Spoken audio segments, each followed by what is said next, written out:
Hi friends, it's Rabbi Briskin with a thought for Shabbat.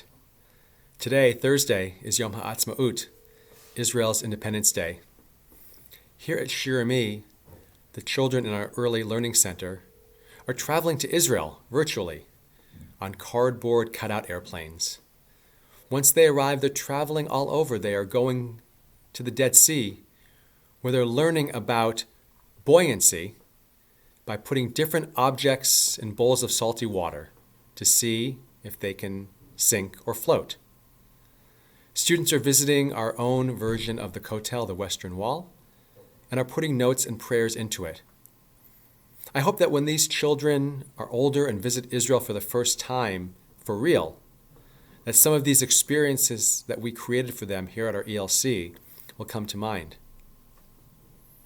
Additionally, our staff spent time today sharing some of our most memorable experiences in Israel. Some of us have lived there for extended periods of time. Others have been just once.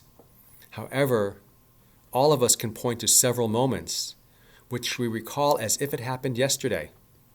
And when we retrieve these memories, we return to that place, that specific moment that created such a beautiful memory for us. Now, if you are imagining a first trip to Israel, what do you think those moments will be? If you have been to Israel before, what are those moments for you? Was it watching the sunrise from Masada or floating in the Dead Sea? Was it placing your hands on the cool stones of the Western Wall or walking along an old battlefield on the Golan Heights? Was it jostling for space in Machane Yehuda, the marketplace that is always busy just before Shabbat? Or was it experiencing the thriving nightlife of Tel Aviv? We all have our moments, and when we activate our memories, we return there in an instant. The medieval philosopher Yehuda Halevi once famously wrote, "I live in the West, but my heart is in the East." For most of us, once we have traveled to Israel, it always tugs at our heart.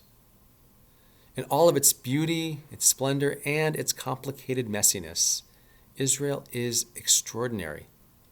The diversity of the land, the people, the history, culture, and geography are among the many things that make Israel truly special and make us want to visit or return again and again. We will be celebrating Yom HaAtzmaut, Israel's birthday, at our Shabbat service this week.